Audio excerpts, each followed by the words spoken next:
अब हम लोग सीखेंगे वी लुकअप को यूज़ करना। तो उससे पहले हम लोग जान लेते हैं कि वी लुकअप होता क्या है। तो वी लुकअप का फुल फॉर्म होता है वर्टिकल लुकअप, है ना। और इसको हम लोग यूज़ करते हैं एक्सेल में, जब हम लोग को किसी भी कॉलम के सामने उसकी रिस्पेक्टिव वैल्यूज़ चाहिए हो इसी कॉलम के बेस पे। जैसे मुझे नेम के बेसिस पे कोई भी वैल्यूज़ चाहिए हो जो कि इस टेबल में प्रेजेंट हो, है ना। जैसे यहाँ पे आपके पास मल्टीपल कॉलम्स है, एज है, जेंडर है, क्लास है, यूनिट टेस्ट के नंबर हैं और फाइनल टेस्ट के नंबर है। ये सब वैल्यूज़ मैं नेम कॉलम के बेसिस पे यहाँ पे लेके आ सकता हूँ। तो उस केस में हम लोग यूज़ करते हैं वी लुकअप। अगर ये वैल्यूज़ आपके इस टेबल में नहीं होगी तो वो यहाँ पे वैल्यूज़ आपको NA दे देगा, मतलब नल दे देगा, वो वैल्यूज़ प्रेजेंट नहीं है। ठीक है। इसको यूज़ करने के लिए आपको जिस भी प्लेस पे वैल्यूज़ चाहिए वहाँ पे आप क्लिक करिए और आप इक्वल्स टू का सिंबल डालिए, जो कि हम लोग फार्मूला यूज़ करने के लिए लिखते हैं। आप लिखिए इक्वल्स टू और वी लुकअप लिखिए। तो यहाँ पे आपको ऑप्शन मिल जाएगा वी लुकअप का। आप टैब सेलेक्ट करके उस फार्मूला को सेलेक्ट कर लीजिए। उस फार्मूला में सबसे पहला वैल्यू जो मांगता है वो आपका मांगता है लुकअप वैल्यू। मतलब आप यहाँ पे जो भी वैल्यू लाना चाहते हैं वो किस वैल्यू के लिए लाना चाहते हैं, किस वैल्यू को लुकअप के बेसिस पे लाना चाहते हैं। तो मैं चाहता हूँ नेम के बेसिस में, जिसमें सेलेक्ट करूँगा मैं वृंदा कॉलम को, है ना, वृंदा सेल को। इसको मैंने सेलेक्ट किया। अब प्रेस करूँगा कॉमा। जैसे ही आप कोई भी एक वैल्यू सेलेक्ट कर लोगे आपको कॉमा देना होगा। आप कॉमा प्रेस करोगे। अब पूछ रहा टेबल एरे वृंदा, अभी नेम कॉलम के लिए आपको कहाँ से, किस टेबल से वैल्यू लेके आना है। तो इस टेबल से मुझे लाना, उस पूरी टेबल को मैं सेलेक्ट करूँगा। याद रखिएगा आपको पूरी टेबल सेलेक्ट करना है, सिर्फ एक कॉलम या एक रो नहीं। पूरी टेबल सेलेक्ट किया। उसके बाद मैं प्रेस करूँगा। अगर आप देखोगे यहाँ पे A3 से G3 सेलेक्ट हुआ है, रेंज सेलेक्ट हुआ है, बट इसमें ये फिक्स नहीं है। इसको फिक्स करने के लिए मैं प्रेस करूँगा फंक्शन प्लस F4। अब आप देखोगे इन सभी वैल्यूज़ के साथ डॉलर साइन आ गया। इसका मतलब ये पूरा का पूरा जो एरे है या टेबल है ये फिक्स हो चुका है। अब मैं प्रेस करूँगा कॉमा। अभी पूछ रहा है कॉलम इंडेक्स नंबर, मतलब नेम कॉलम के सामने आपको जो भी वैल्यू चाहिए वो इस टेबल में किस इंडेक्स नंबर पर है, उस कॉलम का इंडेक्स नंबर क्या है ना। तो नेम अगर मैं देखूंगा तो यहाँ पे नेम स्टार्ट होता है। इसके बाद मुझे चाहिए लास्ट कॉलम जो कि फाइनल टेस्ट। अगर इसका नंबर मैं देखता हूँ, नेम को स्टार्ट करना होगा 1 से, तो 1 2 3 4 5 6 7। जो मेरा फाइनल टेस्ट जो है वो मेरा रो नंबर 7 पे है, तो यहाँ पे मैं दूंगा 7 नंबर, इंडेक्स नंबर मेरा हो जाएगा 7।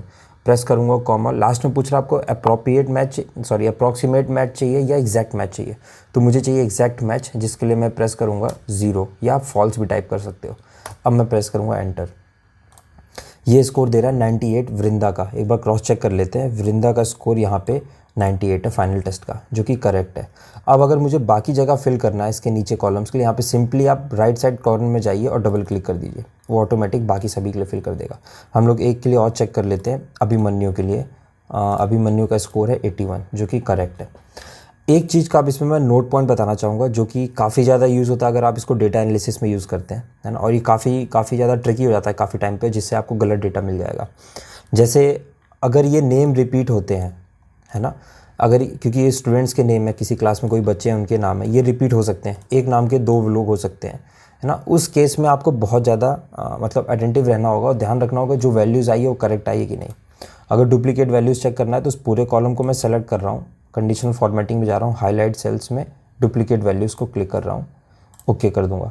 अब आप देखोगे यहाँ पे 2 वैल्यूज़ आ रही हैं जो कि रिपीट हो रही हैं, हरी और एक और बार हरी आ रहा है ना।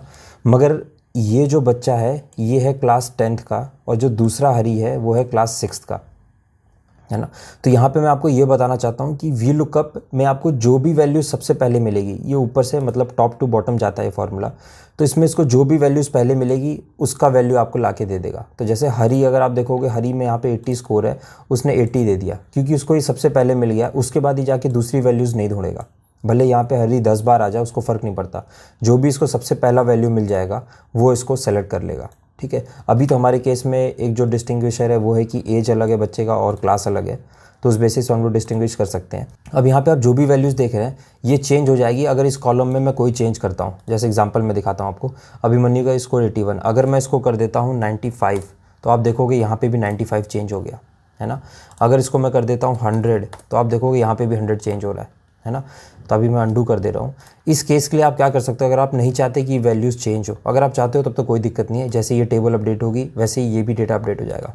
बट अगर मेरे केस में मैं चाहता हूँ कि ये डेटा फिक्स रहे, तो उस केस में आप क्या करोगे, इस पूरे कॉलम को जहाँ जहाँ वी लुकअप लगा है उस सभी सेल्स को आप सेलेक्ट करोगे, कॉपी करोगे Ctrl+C, और यहाँ पे राइट क्लिक करोगे, आपको एक ऑप्शन मिलेगा पेस्ट एज वैल्यूज़ लिखा आपको, है ना। पेस्ट ऑप्शन में आपको एक ऑप्शन मिलेगा पेस्ट वैल्यूज़, आप पेस्ट वैल्यूज़ कर दीजिए। अब आप देखोगे तो फार्मूला बार में जो फॉर्मूलेज लगे थे वी लुकअप के वो हट चुके हैं, तो ये आपकी एक एब्सोल्यूट वैल्यू बन गई। अगर अब मैं यहाँ पे कोई चेंज करता हूँ, है ना, जैसे 100 कर देता हूँ, तो यहाँ कोई फ़र्क नहीं पड़ेगा क्योंकि अब ये एब्सोल्यूट नंबर बन चुके हैं, फार्मूलाज हट चुके हैं।